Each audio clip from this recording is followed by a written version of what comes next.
January 22nd to order.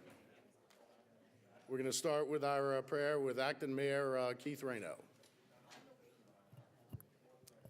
Are there any special intentions before I start?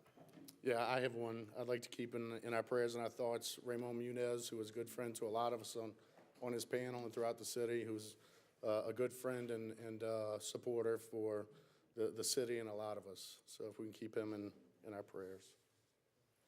Thank you. Let us bow our heads and remember that we are in the presence of the Lord. Heavenly Father, we thank you for this day.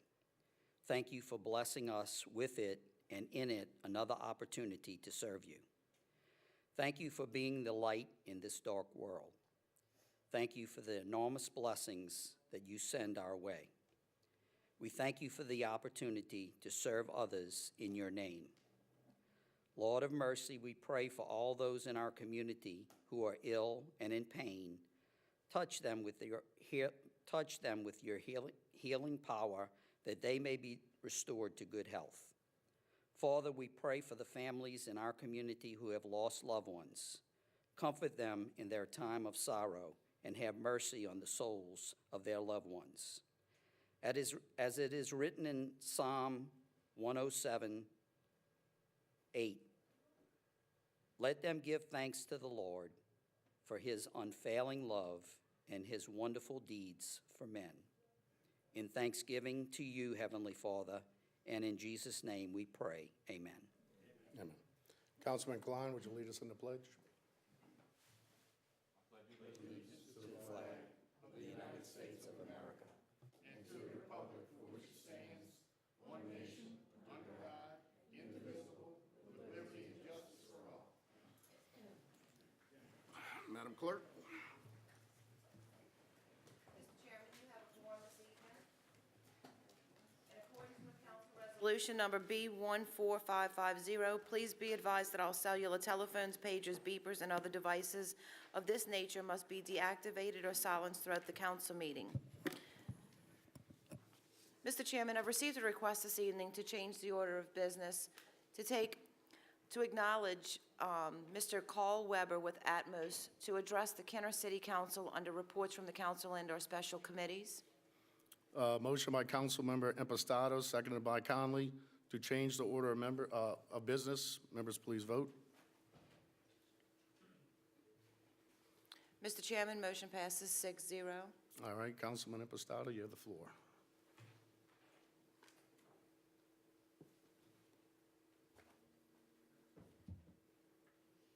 I got it. Okay. You're on. At several meetings ago, concern was raised by a citizen of District 5, Mr. Al Morella, concerning gas lines and associated structures associated with the gas lines near the intersection of East Loyola, the bridge area at the northernmost section of East Loyola where it meets Joe Yenny and the canal there.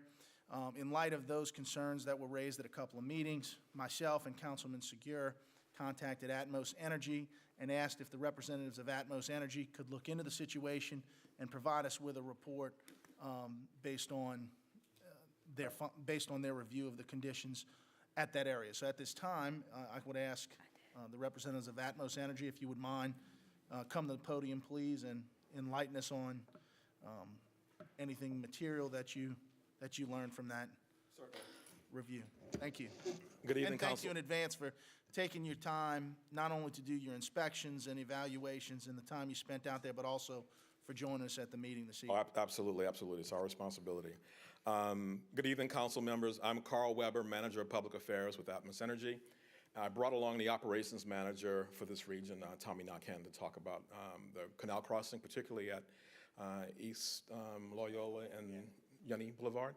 So let Tommy talk about what happened. Okay, yeah, sure. Thank you. Yeah, I visited the site this morning, actually, and looked at it, met Mr. Morell out there. Just wanted to let you know that the crossing there is up to standards. We're regulated by PHMSA, which is a federal agency, on our canal crossings. Due to the area, we have quite a few. We have 88 just in East Jefferson Parish, so this isn't a line that's out of the ordinary. It's something we have quite a few of in the state, and we're required by PHMSA to patrol these crossings every 4 months. So we inspect this line every 4 months. We have the records on it. We look for corrosion. We look for any damage to it. Signage, make sure that everything is up to code with it. So there is nothing on this particular line that's out of compliance or unusual in any way of the way we run any of our other lines. I know in speaking to Mr. Morello this morning, there was a concern about there is a little drop-off up the bridge or something and some signage that would prefer some larger signage, and we agreed to go out there and take care of that. We're going to change the signage that's out there, even though it is up to code. We have some larger metal signs that we can install there to make the public more aware of it. But as far as the pipeline itself is in good condition, it's nothing out of unusual situation for our business, since the way we operate there.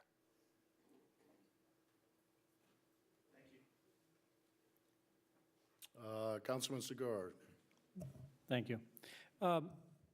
Tom, part of the concern that was expressed by Mr. Morel at the time when he first approached us was the possibility of a vehicle rolling over off of the bridge and collapsing the line, and then the succeeding explosions that might occur and destroy several neighborhoods. My concern that I expressed was I didn't think that that was probably possible, and gave some what I felt was personal experience on what would happen.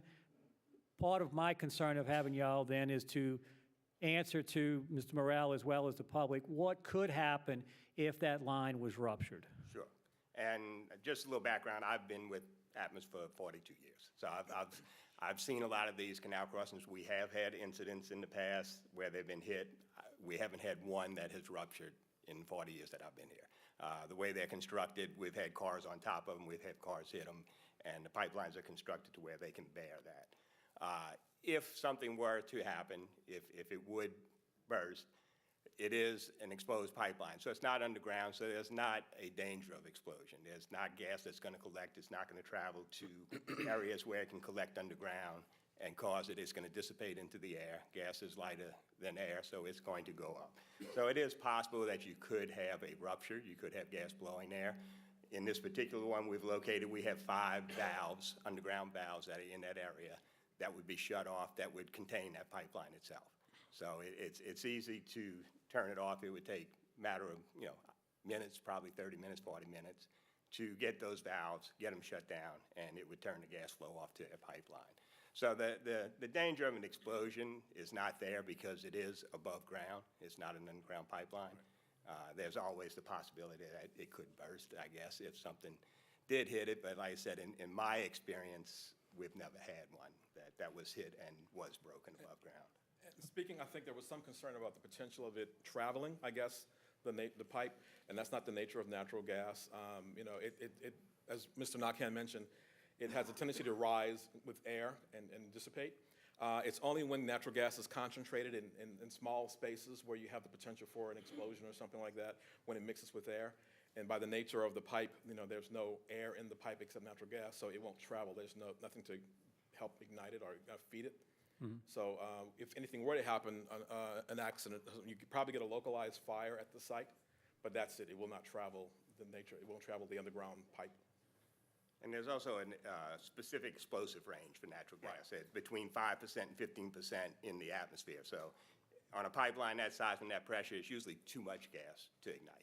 If you have over 15% mixture of gas and air, it's not explosive. It's not going to ignite either. That particular pipeline also is not some of the stuff that they address, some of the explosions they've seen in other areas. It's not a high-pressure gas line. We carry 80 pounds of pressure normally in that line. It's a distribution line, not a transmission line. So these ones you see are normally transmission lines, maybe carrying 200, 300 pounds of pressure that are underground. This is a distribution line for our system that in the wintertime we carry 80 pounds of pressure, in the summer it's down to 60 pounds. So it's not a high pressure that's going through that line.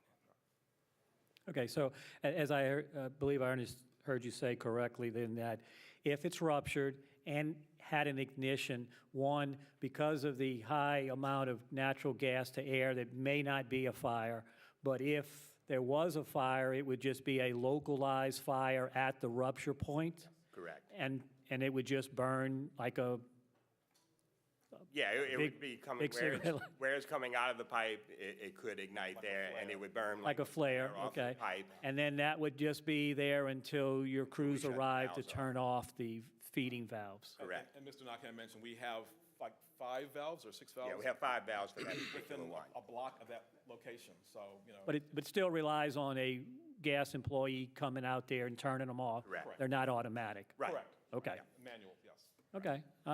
Thank y'all, appreciate your information. Sure. All right, seeing nobody else that wants to speak, Mr. Morella, you can come. I'd like to respond. Is it on, it's on the agenda? You can come up, Mr. Morella. Just be brief. Al Morella, 4260 East Loyola Drive, 5th District, 43 years. I want to thank the gentleman for coming here, taking the time to come here and explain the situation. I was hoping, maybe they didn't see the news, or maybe they didn't read about it in the paper or online, wherever. I was hoping they mentioned something about the gas pipeline explosion on January the 14th in Brandon, Mississippi, at the Ross Barnett Reservoir in Rankin County. The pipeline is owned by Gulf South. It's a transmission line that supplies natural gas from Florida to Texas, the entire Gulf Coast. The people with the expertise in the field, the people who own the pipeline, last report I got, it was only on the news one time. I don't think it was ever in the paper, but it's on NOLA.com on the computer. They say there was no explanation as to why it exploded. The only thing they could think of was pressure in the line got real low and may have caused it. Now, there was no infrastructure here. Whether it was not under, whether it was under the ground or not, it may have been. But it did explode, and it caused a fire in the brush. There was no infrastructure there. It's a rural area in Brandon, Mississippi. So I just want to say, in my opinion, I appreciate that they're the experts in this, not me. But too many times, you know, there have been reports where there have been transmission lines like that that have exploded. And I don't think it supports the fact that those transmission lines have exploded. Does not support the comments that was made that because it's outside, it will not explode. That just not, it doesn't support that. Okay? If I may, just for clarification? Yes, sir. I want to differentiate the two scenarios, Yes, sir. if I may.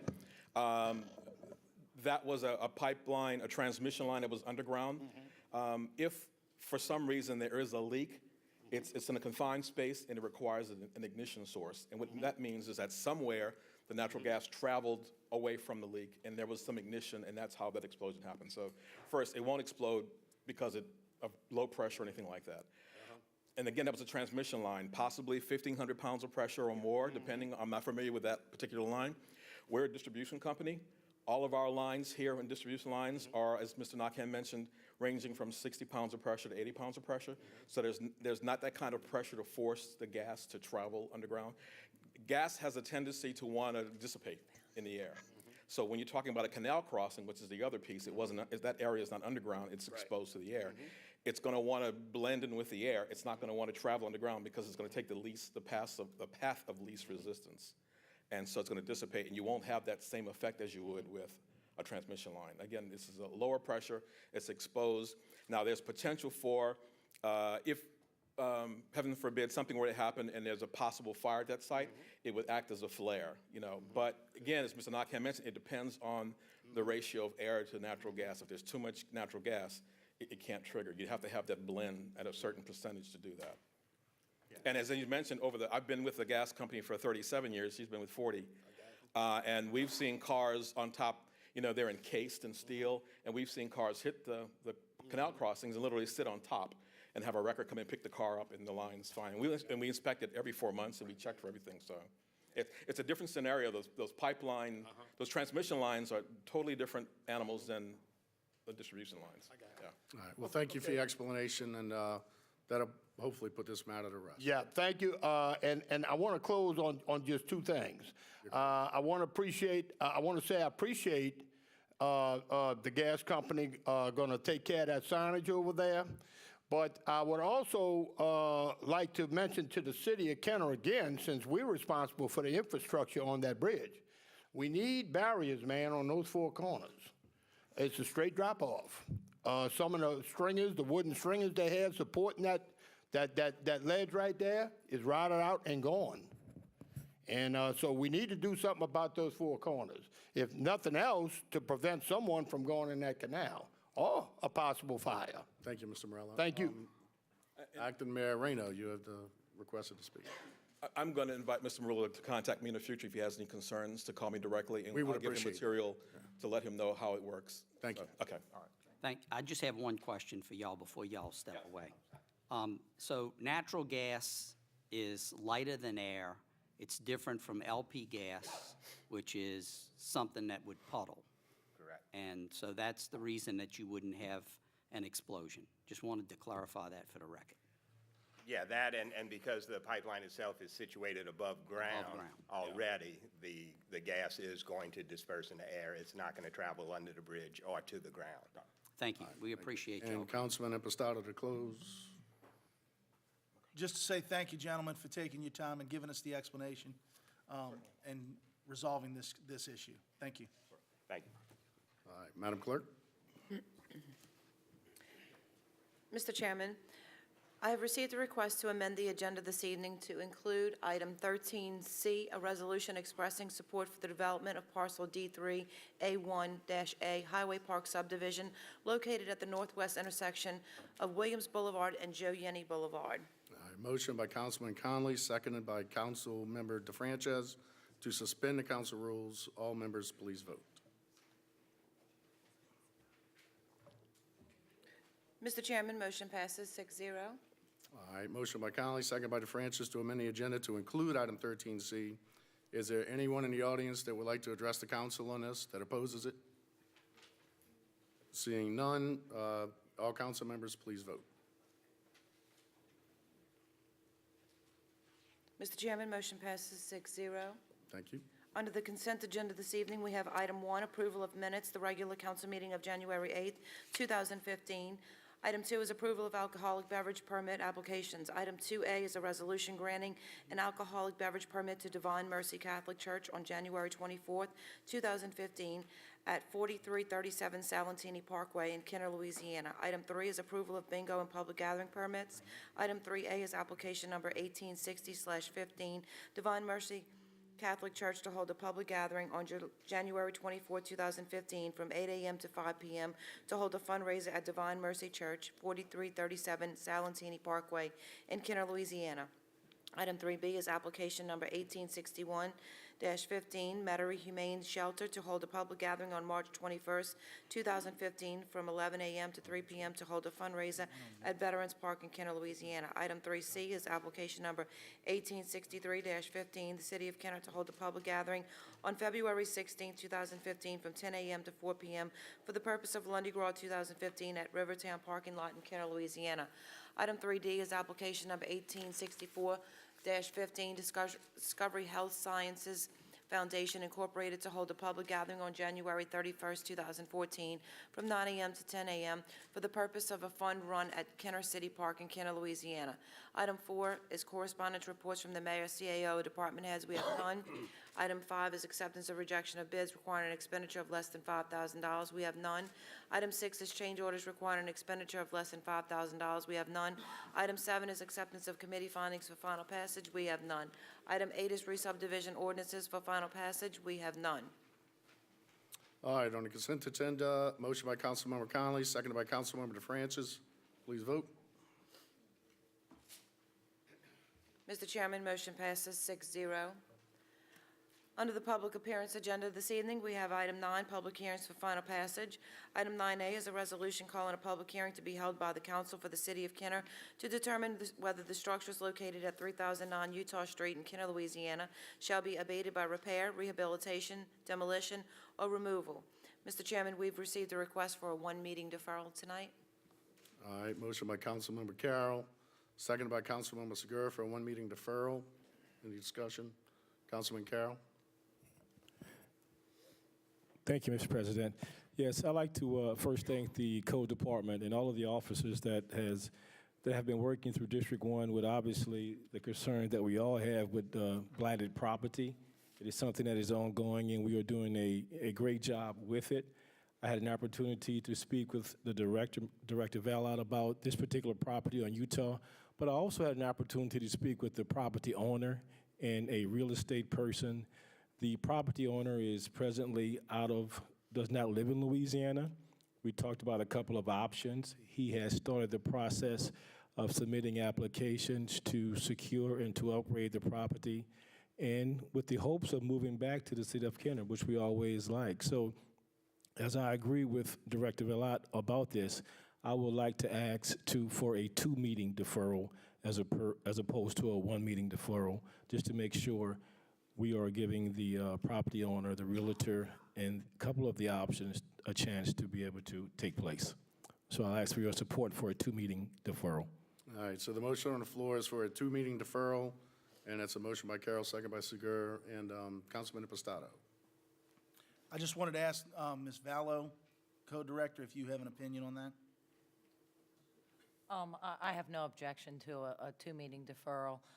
We have been in the process with this particular structure since October of last year. I've spoken on numerous occasions with the property owner, and we're going to be doing some inspections tomorrow on the property, so I have no objection. All righty. Good. All right, hearing no other discussion, we're voting on a 2-meeting deferral on this item. Please vote. Mr. Chairman, motion passes 6-0. Item 10 is opening of bids. We have none. Item 11 is reclassification of zoning for final passage. We have none. Item 12 is other ordinances for final passage. We have none. Item 13 is resolutions and motions by council members. Item 13A is a resolution temporarily suspending Council Rule Number 11 of the Rules of Organization, Business, Order, and Procedure of the Council of the City of Kenner and rescheduling the Kenner City agenda deadline to February 13, 2015 at noon for the council meeting of February 19, 2015. All right, motion by Councilmember Conley, second by Councilmember DeFrancis. Any discussion? Please vote. Mr. Chairman, motion passes 6-0. Item 13B is a resolution acknowledging financial responsibility for the required professional services and for the required local construction cost match associated with the Powell Boulevard Median Improvements Project, West Esplanade to Vintage Drive, and providing for related matters. All right, motion by Councilmember Klein, second by Councilmember DeFrancis. Any discussion? Please vote. Mr. Chairman, motion passes 6-0. Item 13C is a resolution expressing support for the development of parcel D3, A1-A Highway Park subdivision located at northwest intersection of Williams Boulevard and Joe Yenny Boulevard. All right, the motion is going to be Councilmember Conley and second by Councilmember Segur. Any discussion? I'm going to open on this. I did this on behalf of Councilmember Reyno, who was acting mayor tonight, so I'm going to yield the floor to him.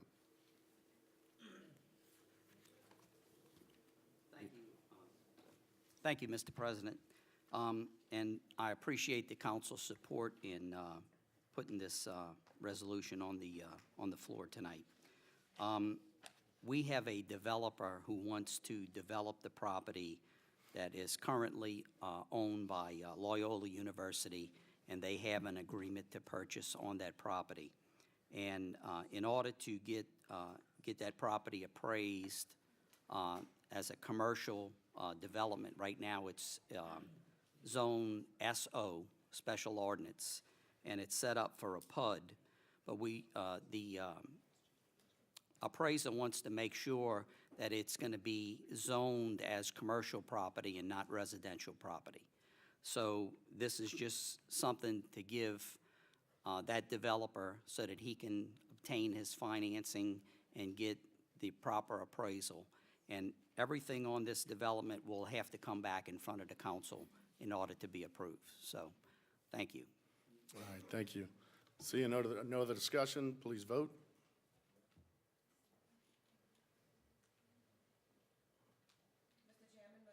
Mr. Chairman, motion passes 6-0. Item 14 is items removed from the consent agenda. We have none. Item 15 is acceptance of contracts and similar matters approved by the mayor. Item 15A is summary ordinance number 11,812. An ordinance approving an amendment to the engineering agreement with Hartman Engineering Incorporated dated December 4th, 2013, concerning the installation of a new force main from Chateau Transfer Station to wastewater treatment plant number 3, which expands the scope of work and increases the maximum agreement amount to $238,145, an increase of $19,800. All right, I got a motion from Councilmember Klein, second by Councilmember DeFrances. No discussion. All right, I'm sorry, Councilman Klein. Okay, this project is in my district, and I think it's a good idea. A lot of times when the engineers and contractors do underground work, they can't tell exactly what's under there. Electrical work, water mains, et cetera, and sometimes we need an increase in the contract. So I would ask my fellow councilmen to support us on that and ask Mr. Gonzalez if he could tell us a little bit more about why we have a $19,000 increase. Okay, this is necessary to properly locate an existing large water line that runs along the east side of the Duncan Canal, okay, where we plan on installing a large force main as well. So we're going to need necessary equipment or expertise to locate this water line, not only the depth, but the location with respect to our proposed sewer lines. That's the bulk of the work on this amendment. We're also going to need, to possibly prepare some right-of-way maps for some potential servitudes that we may need to be able to install the sewer line. You understand some of the older maps and plans are not exact, and you don't really know what you're going to find until you go underground. Is that right? That's exactly. Some of the as-bills that not only do we deal with, but every municipality, every parish deal with, some of those as-bills are not exactly correct, okay, as far as the location of the utility and the depths of the utility, and that's what we intend to do with specialized equipment in this case. Thank you, Mr. Gonzalez. All right, seeing no other discussion, council members, please vote. Mr. Chairman, motion passes 6-0. Item 15B is summary ordinance number 11,813, an ordinance accepting the lowest responsive bid received from Notico Industries LLC for an annual contract to provide electrical supplies as needed in accordance with seal bid number 14-6248 and an amount not to exceed $200,000 per year for the Department of Public Works. All right, we have a motion by Councilmember Segur, seconded by Councilmember Conley. Councilman Segur, would you like to open? Yes, thank you. Just a quick comment. This bid initially had come up, I think, in July of last year, and it was brought to my attention that there was some inconsistencies in the bid wording, and so I had met with Mr. Gonzalez, and we discussed them, and he has obviously withdrew it from the consideration back then, and his staff address the issues, and I want to thank him and his staff for the good work that they did in rebidding it now, so it's a little clearer language for the bidders to understand what you're looking for, and want to congratulate, looks like Notico on their bid. Thank you. All right, seeing no other discussion, council members, please vote. Mr. Chairman, motion passes 6-0. Item 15C is summary ordinance number 11,814, an ordinance ratifying the purchase of various computer hardware, accessories, and related services in the amount of $10,382.91 from CDW for the Kenner Police Department. All right, we have a motion by Councilmember Segur, seconded by Councilmember Carroll. Seeing no discussion, council members, please vote.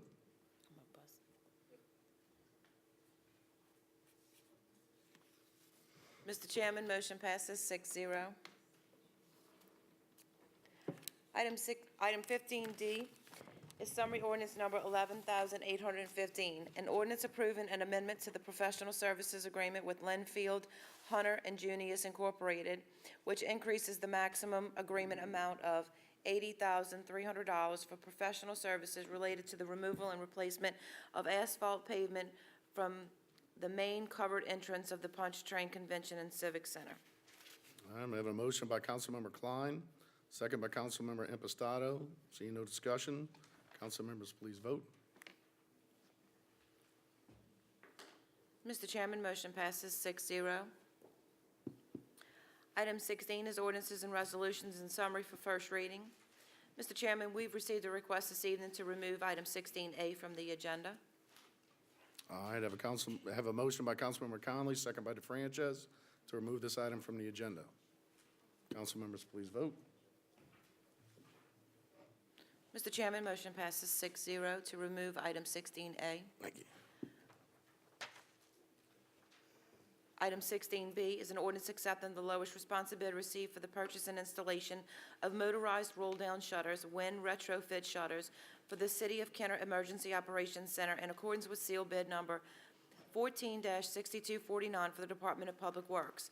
Item 16C is an ordinance accepting the lowest responsive bid received from Beacon Air Conditioning, Heating, and Refrigeration Incorporated for the removal of the old air conditioning unit and the furnishing and installation of a new air conditioning unit at the Rivertown Theater in accordance with letter bid number 14-1532 for the Department of Parks and Recreation. Item 17 is reports from the council and our special committees. All right, I see that Councilwoman Frances would like the floor, so. Thank you, Council President. At our last meeting, our Youth Advisory Committee gave a presentation, and I know they worked very hard and they put their hearts into the work that they did. But unfortunately, there was some misinformation and in that report, and we need to address some of the issues that were raised by that report.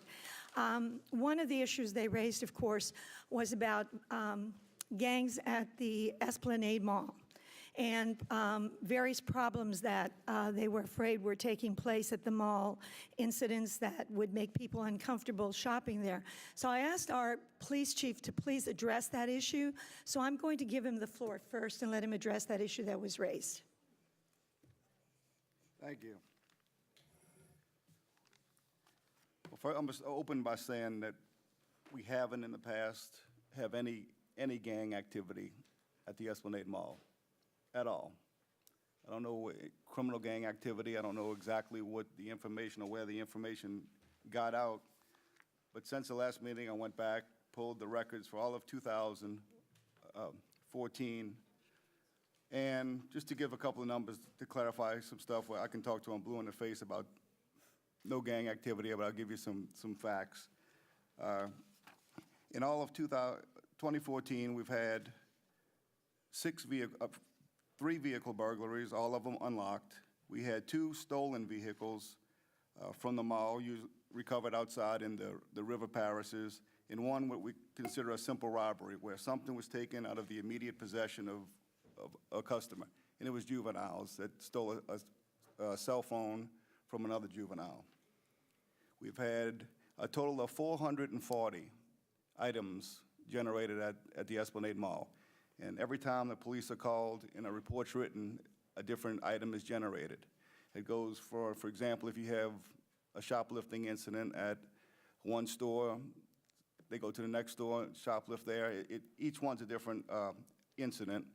If somebody's taken into custody for one of these incidents, they have outstanding traffic attachments from maybe Jefferson Parish, St. Charles Parish. Each one of those incidents is another item. So it's not uncommon when we make an arrest that one person could be responsible for upwards of 5 or 6 different incidents. So we had a total of 440 at this Esplanade Mall. The problem that I see, what we don't do enough of at the mall is we don't promote the lack of crime in this mall. It's been down. We really don't have much complaints. On the weekends, Fridays and Saturday evenings, they employ off-duty Kenner police officers as detail officers, and they never report anything. We do run a couple of juveniles out that are unescorted. They have their own policies on under 17-year-olds without adults. We send them on their way. A couple of some truancy issues through the past year, but nothing that would even remotely suggest that there's a gang problem at this mall. Chief, would you compare our mall, the Esplanade Mall, to, let's say, Lakeside or Clearview?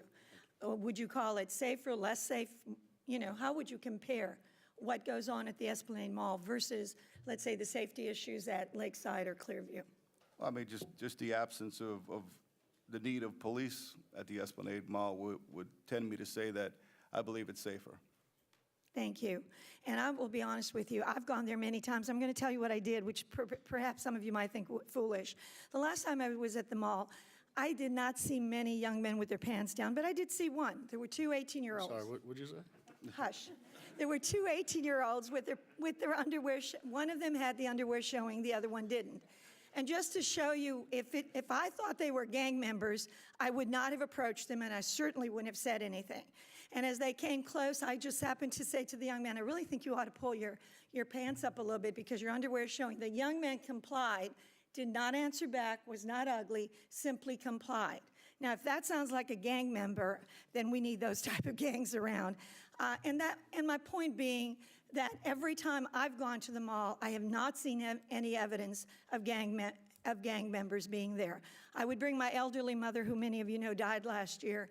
I would bring her to the mall. I would never have brought her to any place that I thought was unsafe, and I would take her shopping there. So I just wanted to, from my own personal perspective as well, that I have seen no evidence of gang membership, that gangs hanging out there, nor have I ever felt uncomfortable or intimidated at the mall.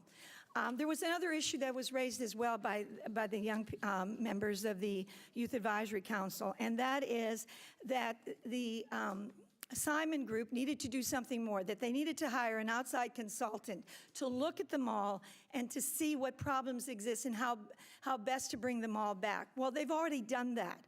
Back on November 5th, I'm just going to read a small portion.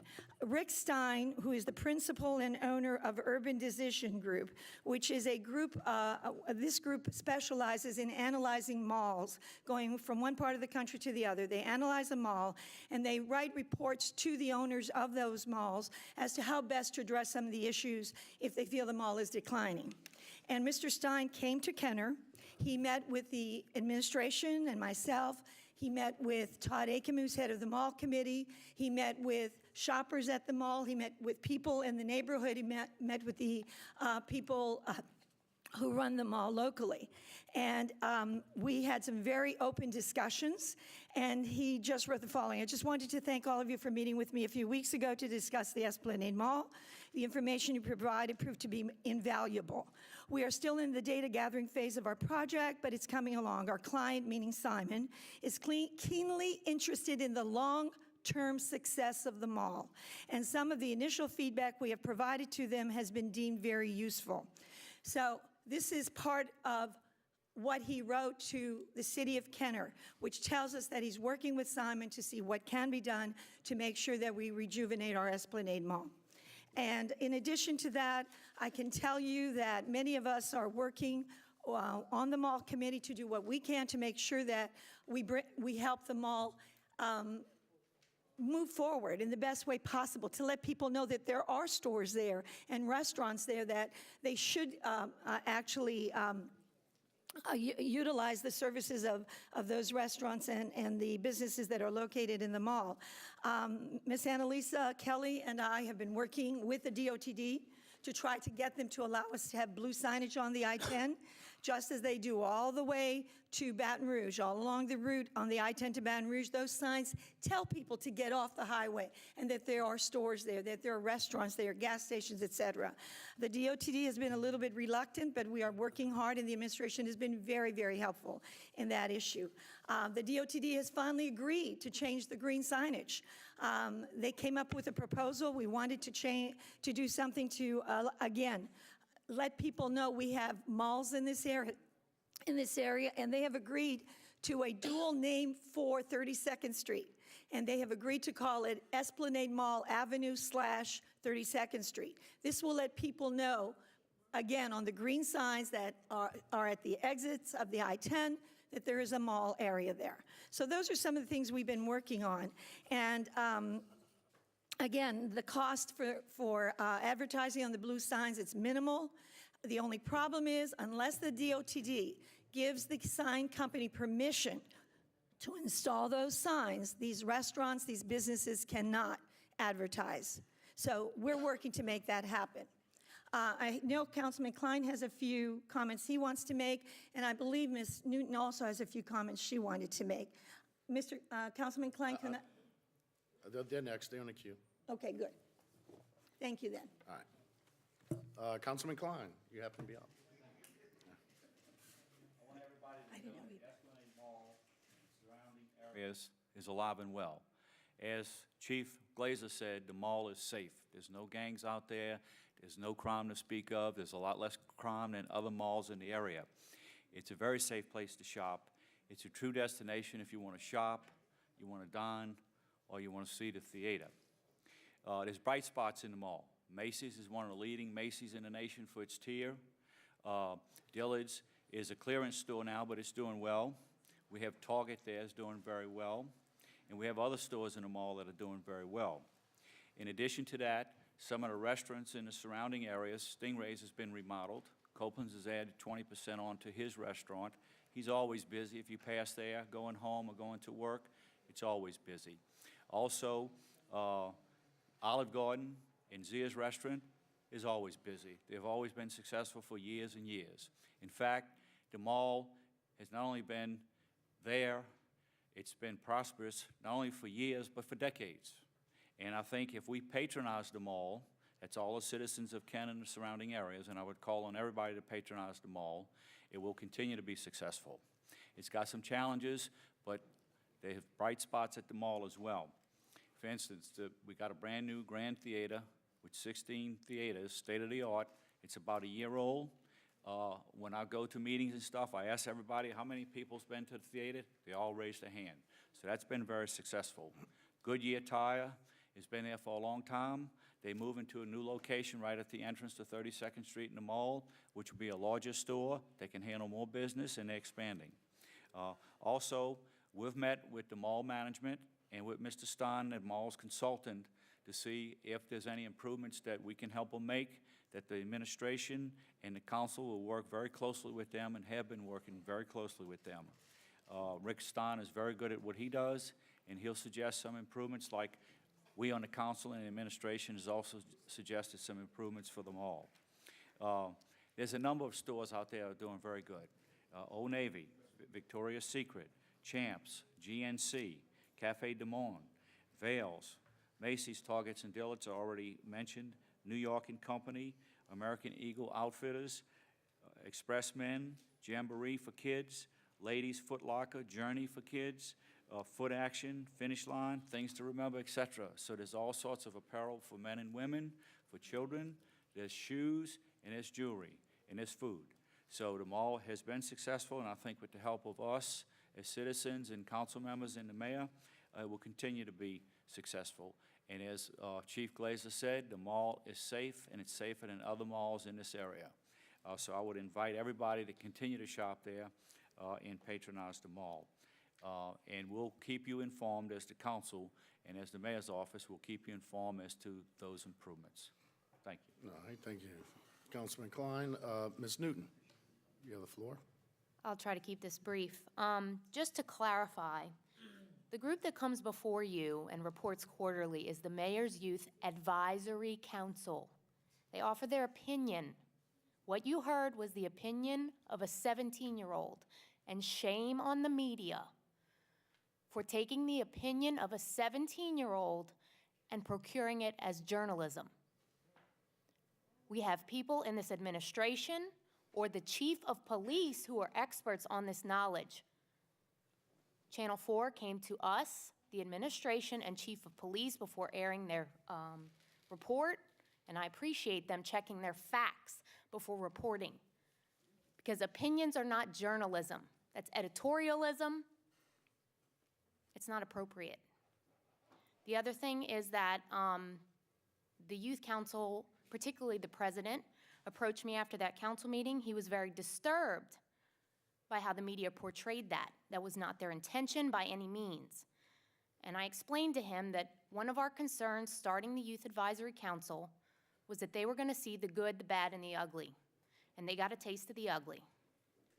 That reporting period that we instituted into their bylaws was to hold them accountable so that they could be involved in all facets of government. It was not to attack them.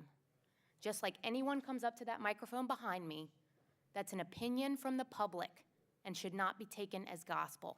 Thank you. Thank you, Ms. Newton. We now have Councilman Segura has the floor.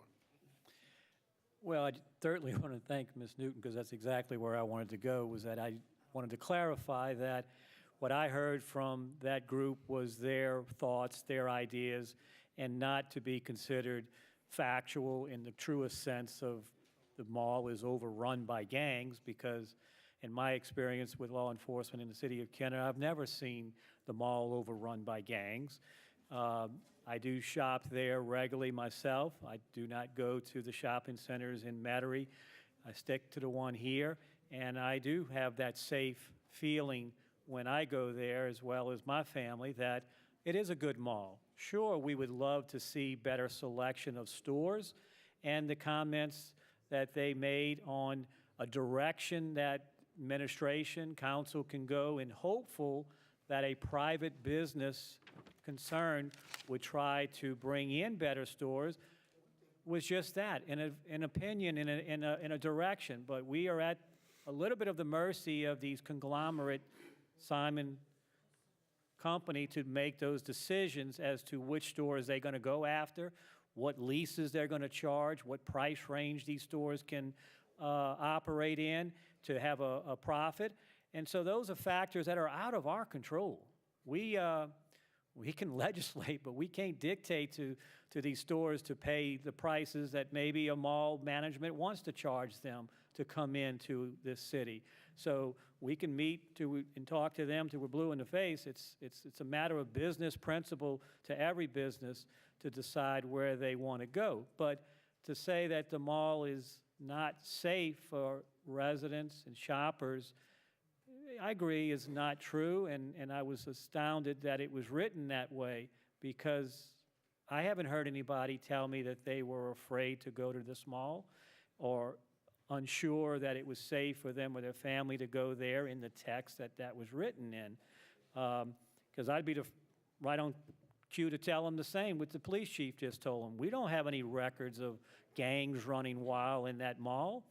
We've had, perhaps in some years past, congregation of juveniles that would congregate as a place to hang out, and they were addressed by the mall management. The mall management took a policy decision and deferred and diffused that and watered it down, I guess, because they're not as congregating as they used to be.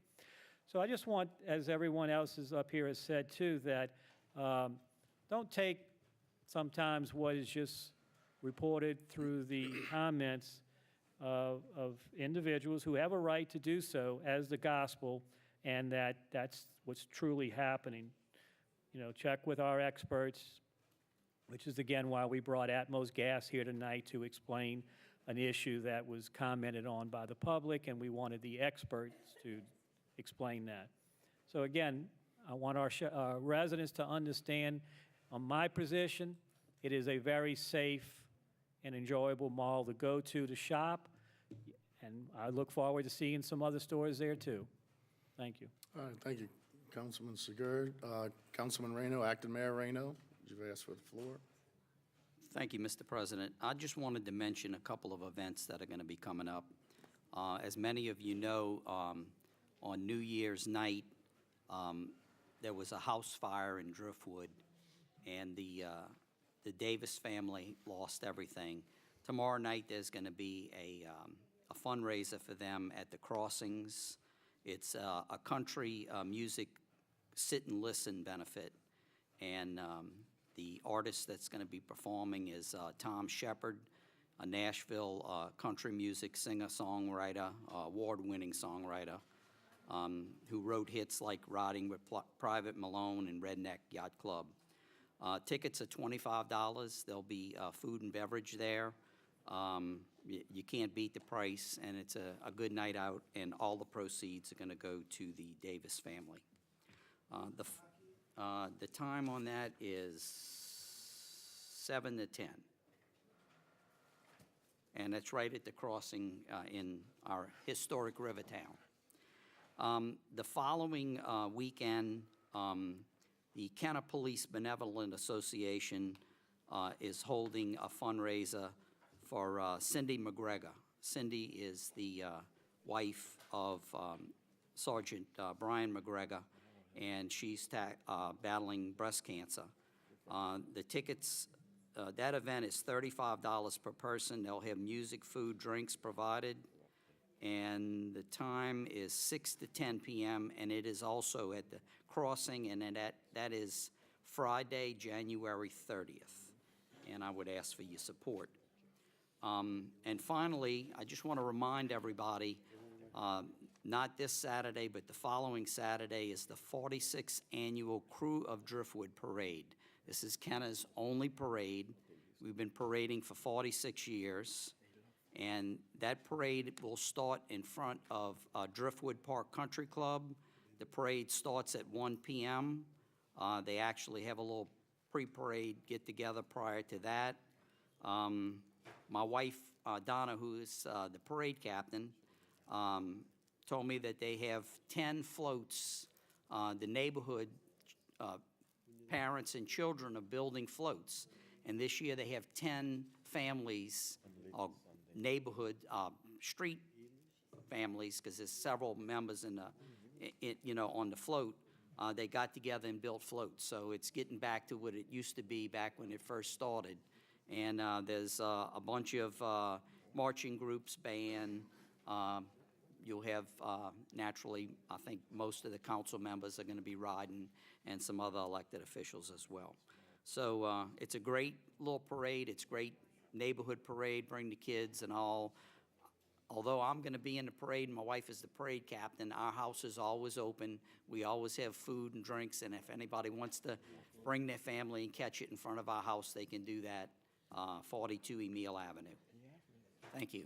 Thank you, and if anybody needs any more information on those events, they can call the council office or email the councilman.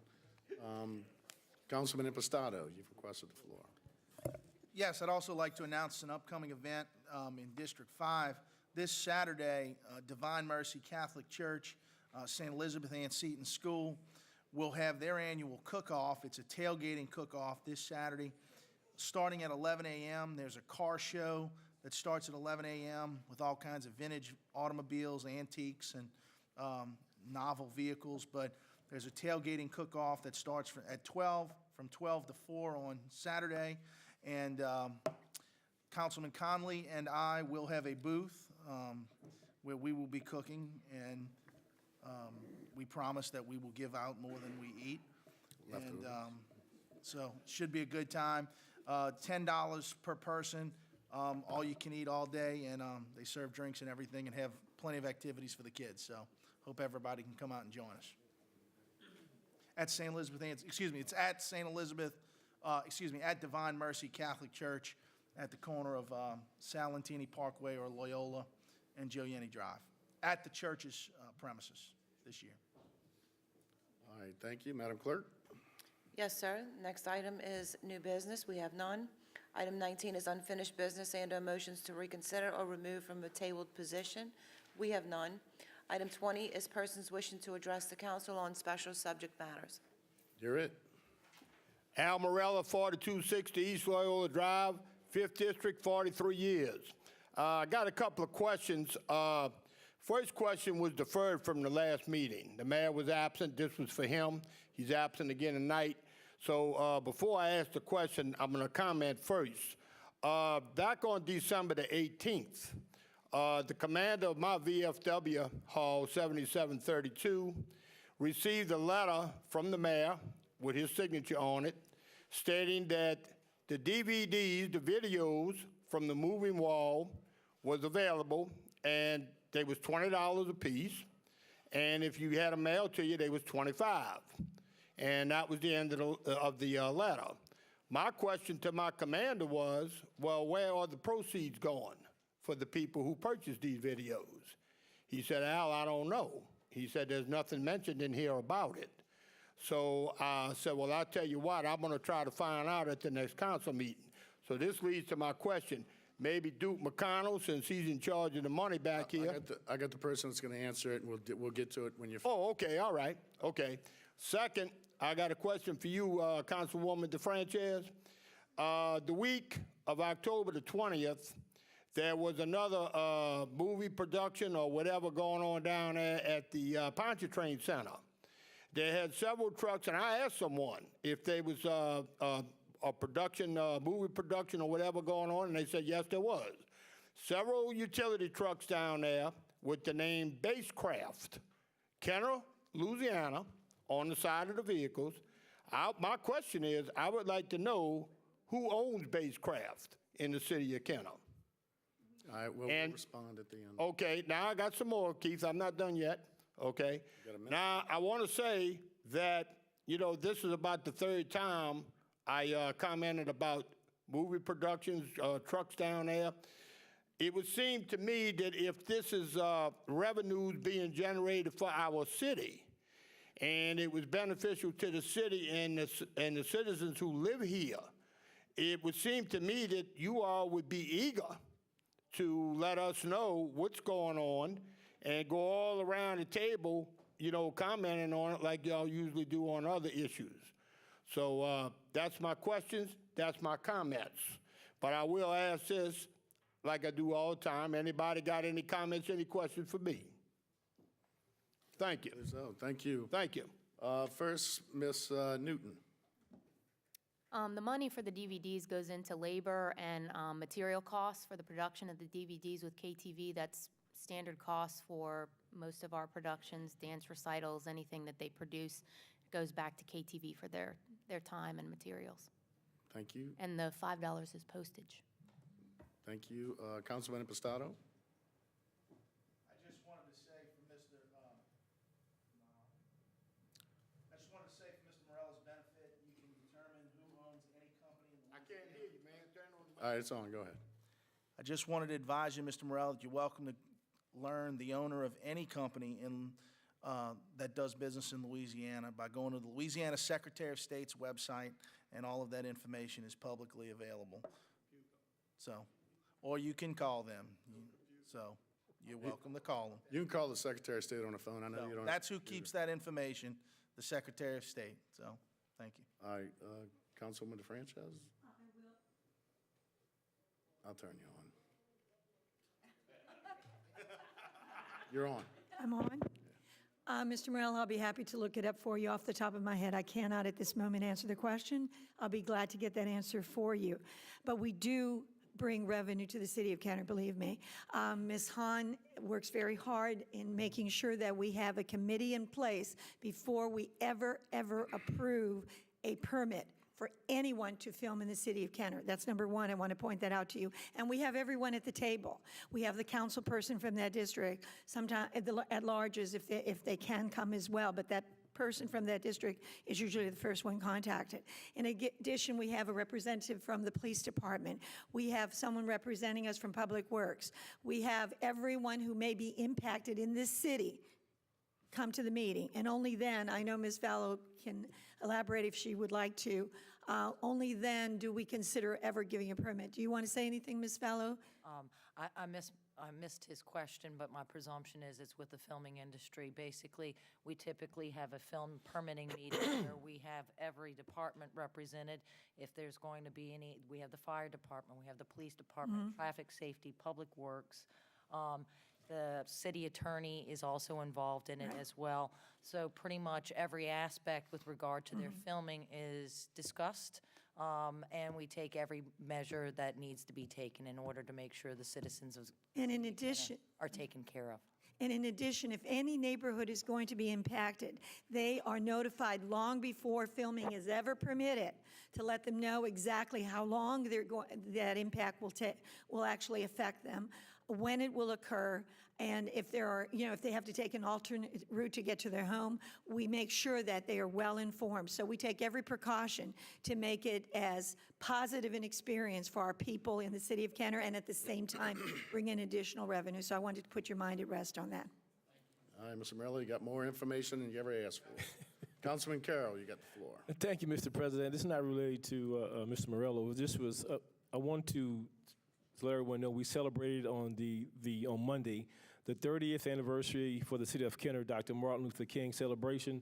I would like to personally thank all of the organizations, the churches that participated in it, particularly for the city of Kenner, the organization, the fire department, both volunteer and regular fire department, the police department, the public works department, the recreation department, the mayor, his office, community development, all of the groups for participating that has made the event, in my opinion, one of the better ones throughout the parish of Jefferson.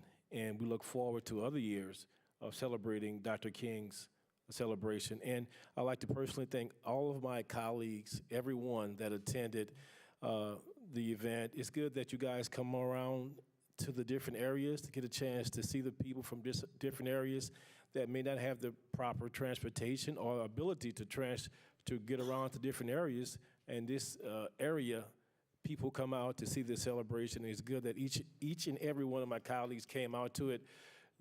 There were parish officials, state officials that came out, and an opportunity to actually touch and talk to people on a personal level.